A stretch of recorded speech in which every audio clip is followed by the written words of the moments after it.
Fala, meus amigos. Bom, quero explicar para vocês hoje uma das coisas mais importantes para você entender política internacional e alguns movimentos que acontecem no mundo. Sem você entender essa lógica, é muito difícil compreender alguns movimentos. Vamos lá. Existem alguns grupos internacionais que são trilionários, extremamente poderosos, e esses grupos eles têm interesse em aumentar, né, o seu poder, aumentar os seus tentáculos em outros territórios. Tá? Então, essa ideia, né, que muitas pessoas falam de o que é o globalismo, né, o governo global, isso é uma teoria da conspiração ou isso é verdade? Bom, essa ideia de você ir além, aumentar o seu reino, aumentar as suas áreas de controle, é uma ideia muito antiga, né? A gente pode ver como é que era na época do Império Romano, que ele ia conquistando terras e terras. Só que hoje em dia isso é feito de outra maneira, tá? Mas a gente precisa entender primeiro como funcionam três grandes blocos que são realmente muito, muito poderosos. Você tem, então, falar aqui de um bloco, que é o bloco que a gente chama de bloco comunista, que é uma aliança ali da Rússia e da China, que você tem um poderio militar extremamente forte, né, de dois exércitos muito poderosos, que têm armas nucleares, e países que são grandes, mas são países geridos por comunistas. Né? A China, todo mundo sabe, controlada pelo Partido Comunista Chinês, e a Rússia, você tem o grupo ali do Vladimir Putin já há muito tempo, e ele não sai do poder nunca. Então a Rússia também, ela foi historicamente uma região que nunca conseguiu se libertar desses regimes totalitários, né? Eles se perpetuam ali. Teve um momento que ele reduziu um pouco, teve a época ali do Gorbachev, mas o grupo do Putin hoje tem total controle do país. Então, a gente tem esse bloco, que é um bloco extremamente rico, com muito poder de fogo, né, de armas, e é um bloco que tem avançado muito, sobretudo através do comércio exterior chinês, que eles têm investido em empresas. O próprio Brasil é vítima desse sistema, né, porque eles compram portos, compram estradas de ferro, compram terras, e a China vai avançando pelo mundo através desse bloco, que é um bloco muito poderoso. Você tem também o bloco islâmico, né, dos países islâmicos, que é um bloco que a aliança deles é mais uma aliança por uma religião, né? E eles hoje têm um crescimento muito grande na Europa, né, porque eles imigram para a Europa, enquanto o europeu tem um filho, ou nem filho tem, esses esses islâmicos eles têm 10, 15 filhos, então as próximas gerações eles vão dominar aquela região, e hoje em dia já tem uma influência muito grande na Europa, uma coisa que vai um pouco contra aquela cultura cristã, né, que foi difundida na Europa, inclusive por um trabalho muito feito pela Igreja Católica. Então, você tem esse grupo, que também é um grupo riquíssimo, mas a sua aliança, a sua união, ela é feita por uma religião. Tá? No Brasil, esse bloco tem uma influência ainda pequena, mas tem influência. Eles saíram ali eles têm muita coisa no Oriente Médio e um avanço muito grande para a Europa, e tem também hoje já alguns grupos desse ocupando espaço ali na região dos Estados Unidos, está aqui na região dos Estados Unidos. E você tem um outro bloco, que é um bloco que esses sim são chamados de globalistas. O professor Olavo de Carvalho chamava eles de metacapitalistas, porque dizia que são pessoas que ganharam tanto dinheiro no livre mercado que em determinado momento eles falam assim, não, peraí, vamos se associar ao Estado para destruir a concorrência, a gente controlar tudo, e aí eles começaram a influenciar não só eleições, mas como pautas culturais, ideologias.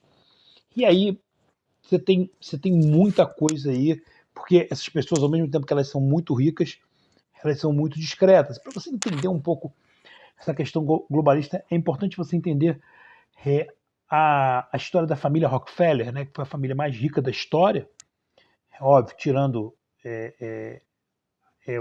o rei Salomão, né, foi a família mais rica da história, e hoje não se sabe porque eu, por exemplo, não acredito nesses cálculos de riqueza de Forbes, não acho que aqueles ali são realmente os mais ricos do mundo. Eu acho que existem pelo menos 2 patamares acima de pessoas que elas são ricas, poderosas, porém extremamente discretas. E a história da família Rockefeller é a história de uma família que controlava o petróleo, praticamente o petróleo todo dos Estados Unidos, que eles tinham não só a exploração, mas como a distribuição, e uma grande parte do petróleo do mundo, né? Tanto que existem empresas enormes, até na Arábia Saudita, né, de petróleo, que na verdade foram fundadas pela família Rockefeller. E hoje em dia a gente já não sabe mais se eles são donos ou não, porque você não consegue, como os sócios dessas empresas são fundos, você não consegue saber quem está por trás. Até algum tempo atrás a gente conseguia, hoje a gente não consegue. Mas a família Rockefeller ela tinha muito poder ali, aqui nos Estados Unidos, aí há mais de 100 anos isso. Eles já tinham esse poder. E aí uma lei antitrust fez com que eles dividissem a empresa deles em 32 empresas.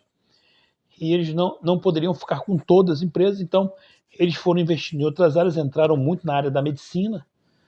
E, por exemplo, eles investiram já naquela época na medicina na China e na medicina no Brasil. Então, você tem uma série de conselhos de enfermagem no Brasil, você tem financiamento da família Rockefeller para a criação da USP. Então, muito lá atrás, a família Rockefeller já tinha essa influência na área da medicina. Então, eles investiram depois em indústrias farmacêuticas. Você vê, a própria ideia do passaporte sanitário vem lá de trás. Só que, ao mesmo tempo que eles investiam em algumas empresas, eles investiam em pautas e muitas coisas vieram através da Fundação Rockefeller, que foi a primeira fundação que a gente consegue, né, das fundações que eu estudei. Inclusive tem um livro muito bom só sobre fundações internacionais. Se você analisar, a maioria das fundações são de esquerda, sobretudo as grandes são praticamente todas. E a Fundação Rockefeller é a primeira delas. E aí essas fundações investiam em ideologias, como fazem até hoje, e aí eles conseguiram fazer com que criar leis, né, que você deixava de pagar imposto e investia nessas fundações que dizem ter pautas maravilhosas, como defesa do meio ambiente, defesa da mulher, defesa das minorias. Na verdade, são pautas alinhadas, né, à esquerda. E aí a Fundação Rockefeller criou vários braços, e hoje você tem outras fundações, tem a Fundação Ford, a Fundação Bill e Melinda Gates, a Open Society Foundation do George Soros, fundações que vieram depois e que hoje investem nessas pautas de aborto, ideologia de gênero, legalização de drogas, tudo de ruim que tem, né? Então vem dessas fundações que dizem fazer o bem. E quando você tem um problema sério, essas fundações nunca aparecem. Por exemplo, agora no Rio Grande do Sul, elas não apareceram. Mas a Fundação Rockefeller vem investindo nessa questão de cidades resilientes e tudo mais. E a gente está vendo essa pauta avançar. Rio de Janeiro, São Paulo com o Tarcísio adota essas pautas, né? Mas o tempo vai passando e a família Rockefeller, eles tiveram, um dos Rockefeller foi presidente, CEO do Chase Manhattan, que depois virou o JP Morgan Chase Manhattan, o maior banco de investimentos do mundo. E hoje em dia um colosso, mas você não consegue saber quem é o dono, mas eu acredito que a influência deles é muito grande. E aí você tem hoje grandes fundos como BlackRock, Vanguard, State Street. Esses fundos você também não consegue saber quem é dono, porque um é dono do outro. Mas eu acredito muito na influência dessas famílias, de algumas famílias muito ricas, E aí depois você tem a criação da ONU, da OMS, e só para a gente ter uma ideia, que a gente tem que saber disso, né? A própria, a própria ONU, ela, a sede da ONU é num prédio que é da família Rockefeller. Então você imagina a influência que eles têm, né? A sede da ONU é num prédio que é da família Rockefeller em Manhattan, Nova York. Inclusive, grande parte dos grandes prédios de Manhattan são da família Rockefeller. Então, e aí você vê a ONU descendo goela abaixo essa Agenda 2030 e, coitado dos nossos políticos hoje, não estão preparados para enfrentar os 17 objetivos de desenvolvimento sustentável da Agenda 2030, que cada um desses 17 se desmembra em outros objetivos, e a primeira aparência deles é ótima, só que o que está por trás é terrível, e aí você precisa estudar isso. É um assunto que eu já dei algumas palestras sobre o tema, eu já estudei sobre isso, então eu gosto desse tema, eu acho muito importante a gente entender, porque não tem como você combater a esquerda mundial, você precisa entender o que é o bloco comunista Rússia, China, o que é o bloco globalista, o que é o bloco islâmico, porque às vezes eles trabalham juntos, às vezes eles brigam entre si, por exemplo, quando você vê a guerra da Ucrânia entre a OTAN e a Rússia, isso é uma racha do bloco comunista, né? Do bloco comunista com o bloco globalista. E existe essa disputa, mas às vezes eles também agem em conjunto. Existem outros blocos, como o Foro de São Paulo, é um bloco menor, com menos recursos, muito forte na América Latina, mas com menos recursos.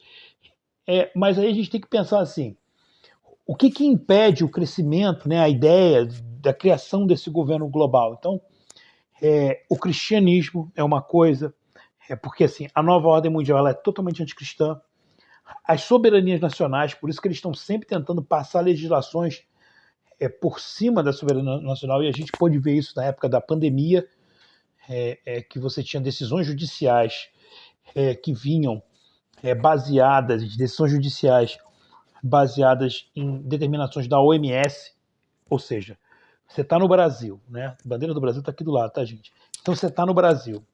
Eu, por exemplo, teve um julgamento contra mim, que quem julgou foi até uma colega minha de faculdade, a filha do ministro Fux, que é a desembargadora Mariana Fux, e ela julgou, nesse processo estava o Daniel Silveira, estava Anderson Moraes, estava Alana Passos, Douglas Gomes, políticos do Rio de Janeiro, e a gente estava o pastor Leomar, e a gente estava nesse processo na época da pandemia, que a gente quis fazer uma carreata, nós fomos processados, e a senhora Mariana Fux, minha colega de Cândido Mendes, condenou a gente baseada numa determinação da OMS, ou seja, ela tem que fundamentar a decisão dela numa legislação brasileira, não numa legislação internacional. Mas o próprio Fux já disse, quando ele tomou posse como presidente da Suprema Corte Brasileira, que o Supremo Tribunal Federal tinha uma agenda, que era a Agenda 2030. Então você imagina, se você for pesquisar os tribunais do Brasil, todos eles já assinaram um acordo, todos os que eu já entrei no site para pesquisar, já assinaram um acordo com a Agenda 2030. O Ricardo Nunes, em São Paulo, assinou, a Prefeitura de São Paulo, Eduardo Paz, do Rio de Janeiro, acabou de criar um decreto querendo tornar o Rio de Janeiro uma das cidades resilientes, que foi escolhida pela família Rockefeller. Tá? O Tarcísio, em São Paulo, também. Isso eu estou falando, você imagina, governos então que estão na mão do PT, você imagina se não vão assinar isso. Então, o objetivo dessa nova ordem mundial é, sem dúvida nenhuma, destruir essa cultura ocidental. Tá? Essa cultura ocidental, porque a cultura ocidental ela é formada por três por três alicerces, né? O direito romano, a filosofia grega, a razão da filosofia grega, o direito romano, que tem muita coisa ali, que são contratos, a herança, casamento, muita coisa interessante do direito romano que nós utilizamos até hoje, e o principal de tudo, que é a cultura judaico-cristã, tá? O Velho Testamento e o Novo Testamento da Bíblia. Então, assim, eles precisam destruir isso para implementar isso. E a unidade da Igreja Católica, hoje mesmo, muita coisa tomada pela teologia da libertação, impede o avanço da Nova Ordem Mundial, as igrejas evangélicas. Você tem judeus que infelizmente, aderem a essa pauta globalista, mas tem outros que não, inclusive eles estão vendo o que está acontecendo agora, e aí eles dão um passo atrás, voltam às suas origens, e aí eles veem que esse pessoal não são aliados dos judeus, né, que na verdade querem destruir eles, mas alguns deles são enganados, assim como alguns cristãos também. Então a gente tem toda aí um avanço de uma Agenda 2030 que nós precisamos nos preparar, né? Nós precisamos entender os passos dos nossos adversários para a gente poder se precaver. No dia de hoje, lá na Gilmar Palosa, lá em Lisboa, o governador de São Paulo, Tarcísio, que é um nome forte na direita, em que pese eu gosto da parte administrativa dele, mas não gosto dessa parte cultural, acho que ele é muito alinhado com a esquerda nisso, em que pese ele seja um excelente gestor, seja um cara fiel ao Bolsonaro, mas eu não gosto dessa parte dele, que ele adere a isso. Ele foi lá e falou que ele quer transformar São Paulo na cidade resiliente. Ele falou isso hoje no Gilmar Palosa. Ele assinou documentos para colocar na cidade de São Paulo o padrão da Agenda 2030. E tem muita gente na direita já querendo aceitar isso. Só que a Agenda 2030 vem com ideologia de gênero, vem com aborto, vem com renda básica universal, vem com o fim das suas liberdades, vem com projetos de crédito que nem tem na China. Tá? Então tem muita coisa que é muito perigosa que vem nessa agenda e a gente precisa estudar isso. Pessoal, peço a vocês que se inscrevam nesse canal. A gente teve um outro canal derrubado. Eu estou com todo equipamento novo aqui já para montar um super canal, um estúdio, mas ainda estou improvisado aqui nos Estados Unidos. Mas já estou com câmera nova, microfone novo, não estou usando agora, mas a gente já está montando tudo isso. Então se inscreva no nosso canal. O nosso outro canal com mais de 20 mil inscritos foi derrubado, não foi por determinação judicial que foi derrubado, foi uma pessoa que entrou no canal e derrubou para fazer maldade. Mas se inscrevam nesse nosso canal, compartilhe esse vídeo, que é uma forma que você tem de levar o nosso trabalho para mais gente, tá bom, pessoal? Fiquem com Deus e um grande abraço a todos.